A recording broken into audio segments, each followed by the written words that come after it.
উত্তরবঙ্গে এনসিপির নির্বাচনী প্রচারের খবর সংগ্রহ করেছেন সহকর্মী ধ্রুব ইকরামুল। তিনি কথা বলেছেন দলটির সাধারণ সম্পাদক আক্তার হোসেনের সঙ্গে। নির্বাচনের প্রচার প্রচারণার নানান বিষয় তুলে ধরেছেন তিনি। সরাসরি চলে যাচ্ছি সেখানে। আমি বর্তমানে রয়েছি রংপুরে এনসিপির যে নির্বাচনী পদযাত্রা সেটি বর্তমানে চলছে। গতকালকে রংপুরে এসেছে এনসিপির কেন্দ্রীয় কমিটির সদস্যরা এবং এই রংপুর ৪ আসন যেটি খুবই গুরুত্বপূর্ণ, কারণ এই রংপুর ৪ আসনে রয়েছেন এনসিপির সদস্য সচিব আক্তার হোসেন। তার পক্ষে প্রচারণা চালাতে গতকালকে এসেছিলেন হাসনাত আবদুল্লাহ এবং মুখপাত্র আসিফ মাহমুদ সজীব ভুঁইয়া, এবং তারা বিভিন্ন এলাকা, বিশেষ করে পীরগাছা এই এলাকাটিতে গতকালকে আমরা দেখেছি হাজার হাজার মানুষের জনস্রোত সেই মাঠে। এই ৪ আসনের যে প্রার্থী, রংপুর ৪ আসনের, তিনি আমার সঙ্গেই রয়েছেন এনসিপি সদস্য সচিব আক্তার হোসেন। আপনাকে স্বাগত জানাচ্ছি। স্টার নিউজকেও স্বাগত। আপনারা ঢাকায় থেকে এসেছেন, আপনারা সারা দেশে প্রচারণা করছেন একটা নতুন চ্যানেল হিসেবে। যেভাবে জনগণের দুয়ারে গিয়ে সংবাদগুলো পৌঁছে দিচ্ছেন, এর জন্য আপনাদেরকেও ধন্যবাদ। আক্তার হোসেন, আমরা দেখেছি গতকালকে আপনার নেতাকর্মী এবং আপনিও যেটি বলছেন যে নির্বাচন কমিশন, সরকার, এমনকি গণমাধ্যমও একটি পক্ষের দিকে ঝুঁকে গেছে। তো সেক্ষেত্রে আপনারা নির্বাচনের জন্য প্রায় ১.৫ বছর একটি লড়াই করেছেন। তো আসলে এই নির্বাচন কেমন হতে যাচ্ছে? এবারের নির্বাচনকে আমরা যদি দেখি, এবারের নির্বাচনটা এটা টোটালি একটা ডিফারেন্ট একটা মোমেন্টাম তৈরি করেছে বাংলাদেশে।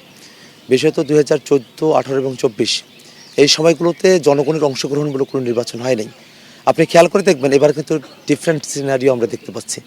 মানুষেরা স্বতঃস্ফূর্তভাবে এবারের ইলেকশনে ভোট দেওয়ার জন্য নিজেদেরকে প্রিপেয়ার করছেন এবং তারা কিন্তু এবার যাচাই বাছাই করছেন যে তারা আসলে কাকে ভোট দিবেন।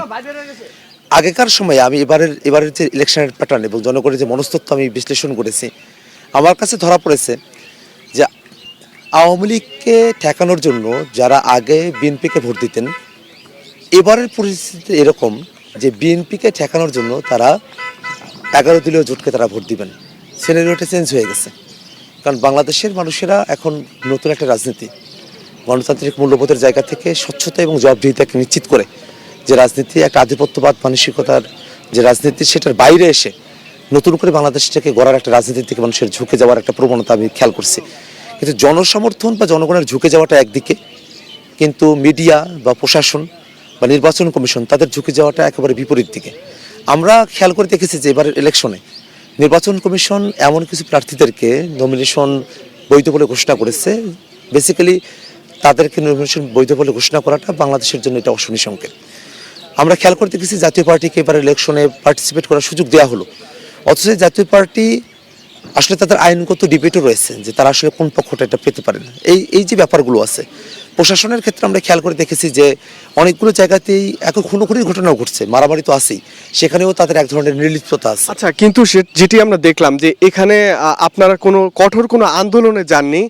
পাশাপাশি এই যে রংপুর একটি জাতীয় পার্টি অধ্যুষিত এলাকা বলা চলে, কারণ এখানে জাতীয় পার্টির একটি নিরঙ্কুশ জয় হয়েছে এর আগেও বেশ কিছু আসনে। তো সেক্ষেত্রে আপনি কি কোনো চাপ অনুভব করছেন কিনা? আপনারা কেন আন্দোলনেও গেলেন না, কিংবা সেভাবে কোনো অবস্থানও আমরা দেখিনি?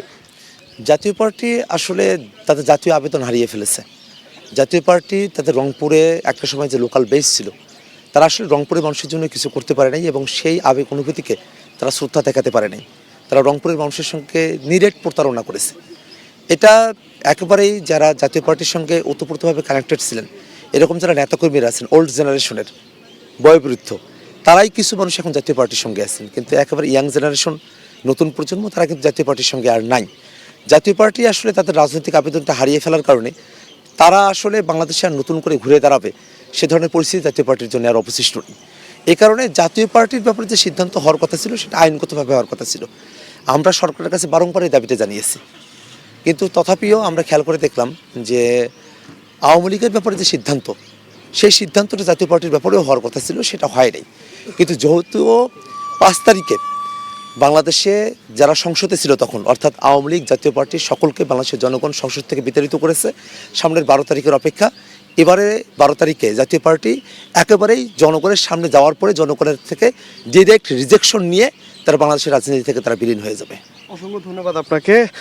দর্শক, কথা বলছিলাম এনসিপির সদস্য সচিব এবং এই রংপুর 4 আসনের এবারের ত্রয়োদশ জাতীয় সংসদের প্রার্থী আক্তার হোসেনের সঙ্গে। আমরা এনসিপির পদযাত্রার সঙ্গে রয়েছি। আবার উত্তরাঞ্চলের ভিন্ন আরেকটি জেলা থেকে আপনাদের সঙ্গে যুক্ত হব, সঙ্গে থাকুন। ধ্রুব, ধন্যবাদ।